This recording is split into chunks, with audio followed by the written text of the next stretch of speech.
criminal enterprise seems very, this guy makes hip hop, he makes music. That is his job. That's what he does. But on the side, welcome to Dr. Chi's Salon. In this episode, we're going to talk about the P. Diddy case. It was originally filmed before there was a verdict, so keep that in mind as you listen. Since I filmed this episode, the verdict on the P. Diddy trial has come out. He was found guilty of 2 of the 5 charges. He was found not guilty of racketeering, but he was found guilty of sex trafficking, involving 2 different cases, one with Cassie Ventura and the other with a person that we know as Jane. He is currently awaiting sentencing, and that can take several months. I hope this puts everything in context for you as I attempt to sociologize the P. Diddy trial. So let's begin. Welcome to Dr. Chi's Salon. Hi, I'm Dr. Chi, and today I wanted to talk about the P. Diddy case, the P. Diddy trial. So of course we know that the federal government has pressed charges against P. Diddy for racketeering, sex trafficking, and other stuff. I can't remember the other one was. So like transporting prostitutes across state lines, something like that. And it's just amazing to me to think about how he got away with it for so long, because a lot of us already knew that he was up to something, right? He was up to, I used to live in LA and there were rumors, right? There were ideas about what was going on at his parties. But one of the things that I find really striking as a sociologist is thinking about how something like this could happen. So not to make excuses for why, P. Diddy may or may not have engaged in these actions, or forgiving or, excusing people's behavior. It's really just trying to offer an explanation about how these things happen in our society, types of narratives and understandings in our society that enable actors or enable people, social actors, to engage in particular acts. So if you think about like a patch of grass or a yard, when people walk on your yard over and over again, it leaves a little trail, right? It makes it a little easier for them to walk on, even if it destroys your yard. So that's how I think about things as a sociologist, right? Like, what are the trails that have been created by humans that make particular paths easier, even if they're not, if they're destroying our society, right? One of the things I find striking is thinking about, decades ago, and how there was this narrative in hip hop and in Black popular culture about how Black women were so undesirable, how mixed race women, how white women were so much better than Black women, than unmixed Black women, than dark skinned women like myself, right? That was a popular narrative. And the funny thing is that when you look at the types of people, the types of women that appeared in hip hop videos in the like late 90s and early aughts, early 2000s, there's a particular like lightening of women that happens from the 80s into the 90s into the aughts, right? Where the women in the videos start to become lighter. And with all this, and I remember back in the day just being offended, like, oh, why are these guys, talking so much smack about us? Just let us live. Why don't they just let the mixed race girls do their thing? Like, if they want to date them, date them. Nobody cares, mind your business. And I remember there were some Black feminists back then who would say things like, let them. Like, these Black men who are dissing Black women are doing so because there's something wrong with them. And those are not the types of Black men that we would want anyways. And I remember hearing that and thinking, is that true? All these millionaires are walking around with their light skinned mixed race girls on their arm might not be the types of guys that are desirable. And now, decades later, we see the evidence, right? It's like, we're good. But one of the things I find really striking about what happened allegedly with these women, or what P. Diddy allegedly did to these women, now we had a whole entourage, a whole, institution, and a whole organization of people who were catering to his needs to force these women to engage in sex practices that they were not comfortable with, and to make them, and to keep them, kidnap them sometimes, to allegedly kidnap them, to allegedly, you know, pay for their apartment, but never actually give them money. It reminded me a lot of things that we've seen happening in the Americas in general, and also in the United States. As many of you know, I wrote this book called Boundaries of Love, Interracial Marriage and the Meaning of Race, in which I interviewed Black white couples in Los Angeles and in Rio de Janeiro to get their understanding of how race works in that society, how people understand racial difference, and how they compare and contrast with each other in among black white couples in Rio versus black white couples in LA. And one of the things I think a lot about is Patricia Hill Collins' idea of controlling images. In Patricia Hill Collins' book, Black Feminist Thought, she talks about controlling images. So, what are controlling images? She uses this term controlling images to describe how there are these there's this oppositional thinking that happens that emphasizes differences between different social groups and then reinforces those differences among social groups. So when thinking about Black women, she's really articulating how people construct in the United States and around the world, of course, as we know, but she's talking specifically about the United States, how we construct Black women in a particular way. And there's several of these stereotypes that have really congealed or that have really taken shape in the United States. She talks about these specific types of controlling images that we've seen over and over again in our society. So these include stereotypes like the mammy, the matriarch. There's ideas of the welfare mother. A lot of us know refer to this as the welfare queen. But then she also talks about the Jezebel. Now, the Jezebel is a Black woman who is hypersexual. She's always ready to go, always ready for a sexcapade. And we see this image persisting today often in reality television. Like we see this as like what do we used to call her? The video vixen? Before they used to call her the video hoe, right? And so this is something that we see happening. But the thing that I think is missing from these controlling images is something that other scholars have written about. I'm not the first, but I talk about this concept of the mulatta, the hot mulatta. There's this idea of the racially mixed woman that is really prevalent across the Americas that is very similar to the concept of the Jezebel in the United States. These are women who are seen as very, very sexual, so much so that in a context like Brazil, the government and the tourism industry have a long history of selling the hypersexual mulatta to foreigners so that they can experience Brazil, right? And it continues to today. And we see this with the passport bros. They know who they are, right? But there's this idea of this woman who's super feminine, who's racially mixed, right? And who provides access to Brazil in between her legs, right? And this is something that even intellectuals have written about, even 100 years ago. So back in the 1930s, Gilberto Freire was a Brazilian sociologist and a public intellectual, and he really popularized this idea of Brazil as a nation with great race relations. Everybody gets along across racial lines. Everybody's dancing samba in the streets, having friends and family, and sleeping with one another across racial lines. Yay. And there's so much interracial marriage and race mixing, right? And in one of his books, he talks about his looks back fondly with his on his relations that he experienced with the Mulatta housekeeper who introduced him to lovemaking. And it's like, dude, that's sexual harassment, that's abuse, and that looks like sexual coercion and rape, which is the reality of the history of race mixing in Brazil and Latin America in general, and the Americas, and some would even say around the world. But so there's this idea of the woman who's racially mixed is always being ready for sex. These are types of women that you can put in to work as your concubine, right? The woman who you put in your house, you have your wife, and then you have your other lady, the concubine, the woman who has a house that's apart, that's separate, who you always go to, who's sexually available whenever you want her to be, right? And this reminds me a lot of the experiences that women have had in the United States, including places like Louisiana, even across the country, in which women were often forced into having sexual relations with men and others that they did not necessarily want to.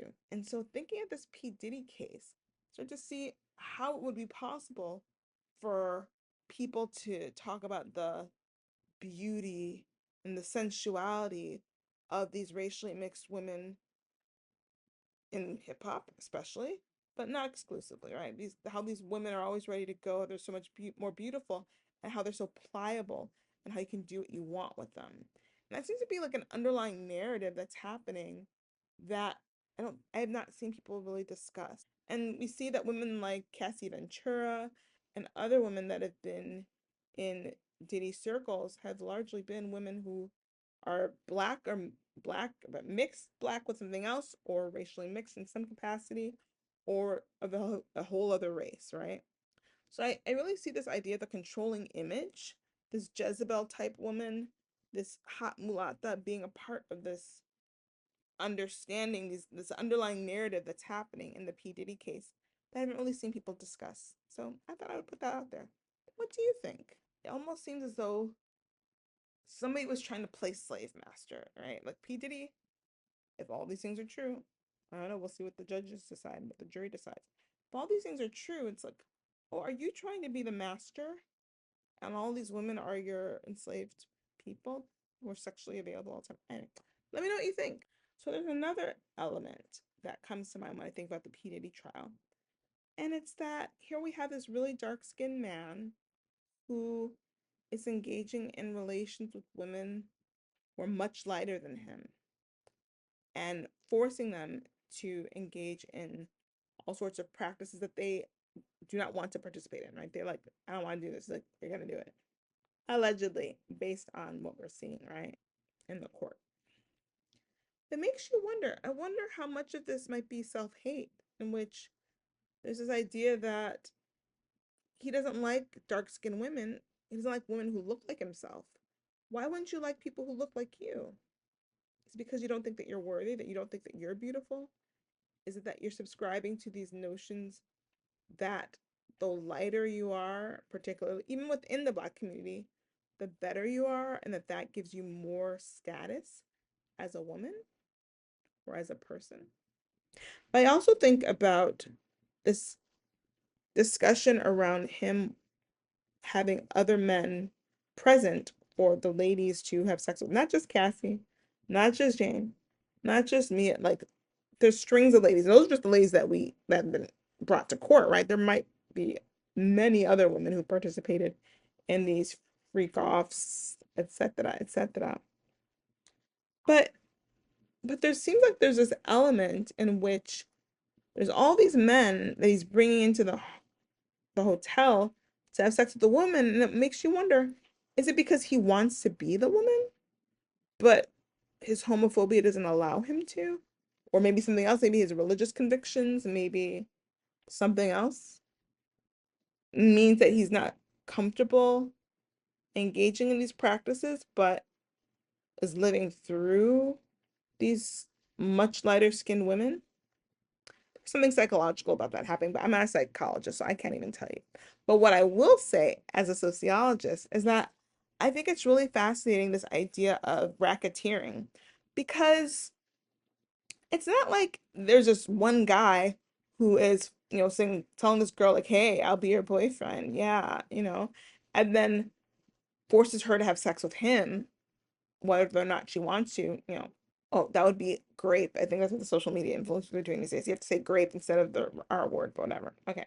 So it's different from like a boyfriend making his lady engage in these intimate practices without her consent. It's even different from having this guy force his girl to have sex with other people without her consent.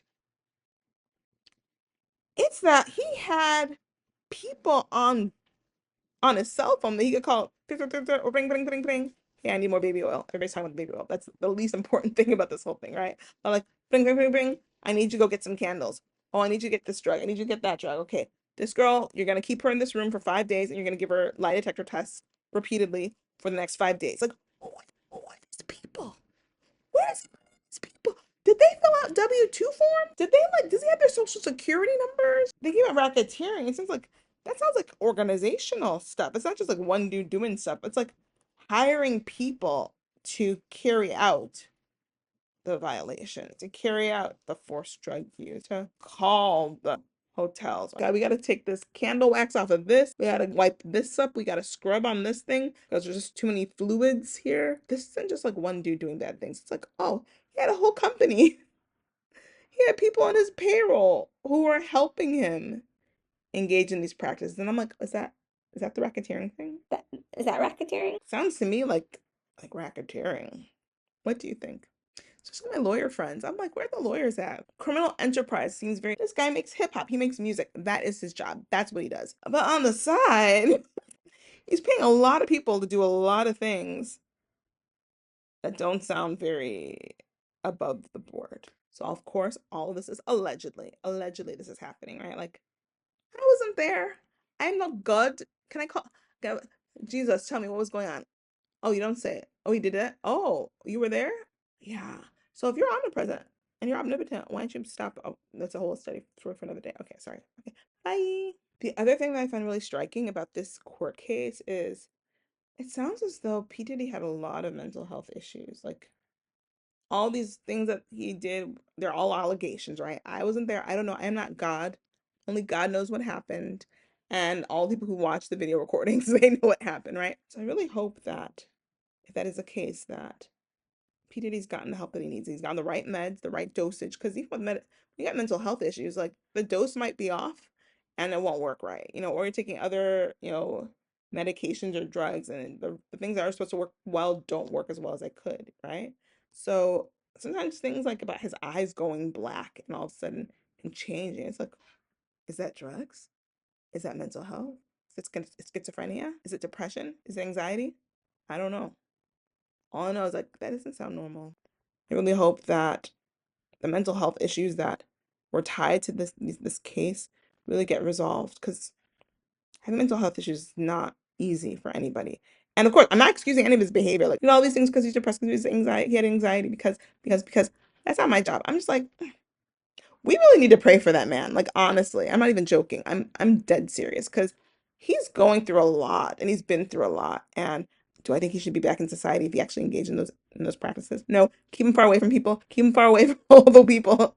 He should not be with anybody who's trying to start a career in music or any career that's a woman, that's a man. I don't care. He needs to be in a safe environment where people can monitor his actions regularly.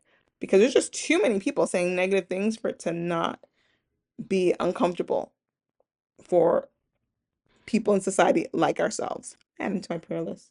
Just like with Debbie and Bill from the hotel that I met. I met Bill at the hotel in Chicago. I told him I'd add him to my prayer list, him and his wife.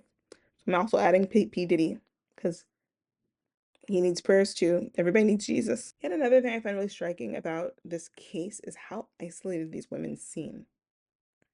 Some of the women talk about having children that they were taking care of, that they were raising, but it didn't sound like any of them had adult children. They're too young, right? They're probably too young to have like adult children.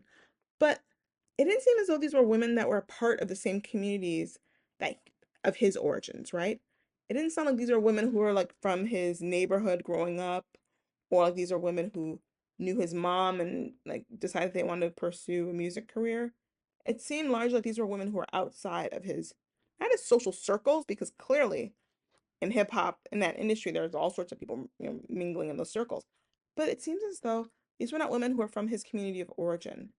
And it makes you wonder about whether that distinction, like seeing somebody as somebody who's not one of your people, makes it easier to engage in harm against them. I think there's so much sociological research showing that indeed that is the case, right? Once you draw that social boundary, like us versus them, it becomes easier to attack them, right?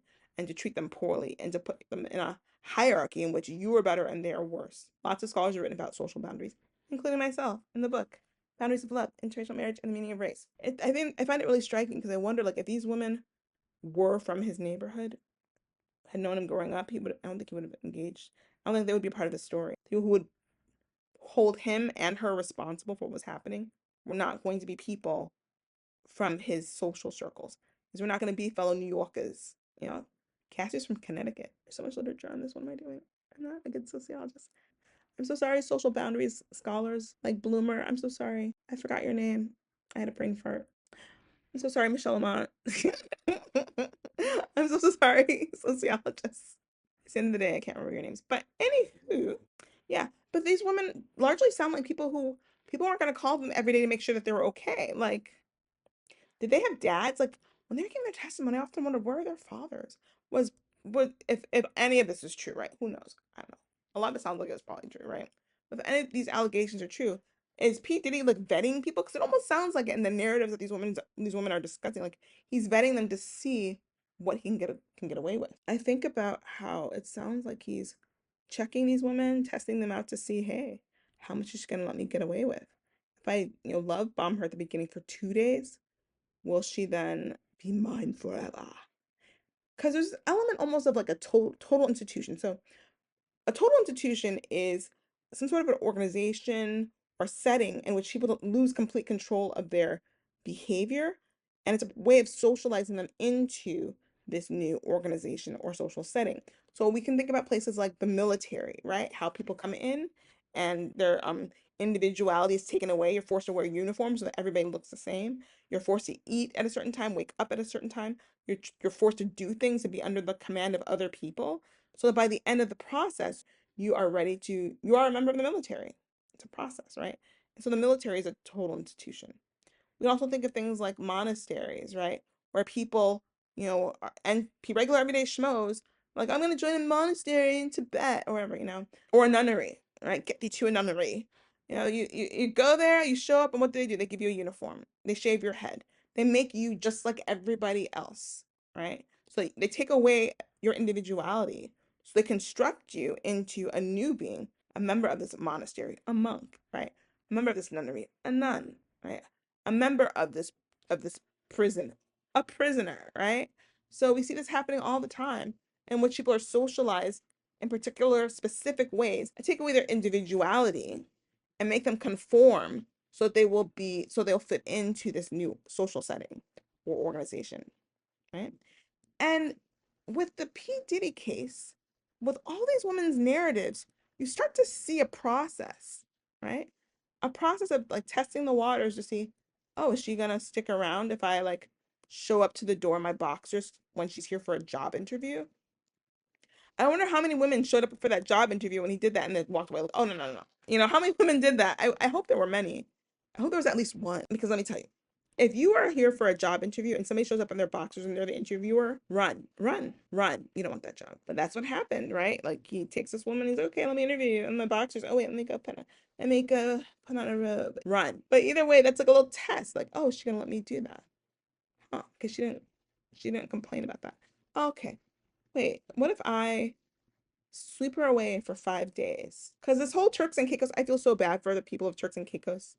I feel so bad for Turks and Caicos because they've gotten such a bad rap with like this whole P. Diddy situation. Because that was a place where we would it's like going away to summer camp and learning all the rules of summer camp, right? Or going away to prison. And now you're far away from all your friends and family and you have to abide by the rules of this secluded space, right? It's a way of deprogramming you from your everyday life, taking you away from your everyday life, where you're harder to reach, harder to see. Pobre de toxinquecos. Lo siento. So he takes them away on these 5-day vacations where he love bombs them hard. Like, here, let me buy you this, let me buy you that. Let's have lots of love making. Let's enjoy each other's company. Let's, build a castle in the sand. Build a sand castle. Let's do nice things together because we're in love. We're in love. And then let's go back to Miami slash LA slash New York. Okay. So now let me begin this process of socializing you into this institution that is the P. Kingdom. Boom, boom, boom. So he takes them back. And they're like so happy and in love. He's like, oh, let's do a little something. Let's do a little something. So it's like that, like those commercials back in the day, like, psst, hey kid, you wanna try something new? You wanna have some fun? Here, try this. Right? Like, hey, want to try something fun? What do you think about this guy? Do you like him? How'd you feel about being with him? What about this guy? What are your thoughts? And then it's easier. These women are so in love. They're so happy to be in his presence. They're like, oh, my man wants this one little thing. Oh, it's whatever makes you happy. I'm open-minded and I'm not hungry. I was gonna say, I'm not hungry Korean man kind of way, but I'm like, maybe a little bit in that hongdae Korean man kind of way. I'm like, hey, I'm open-minded. Whatever you want, baby. This is the world that we're in now. This world of hip hop. And then over time, supply them with drugs.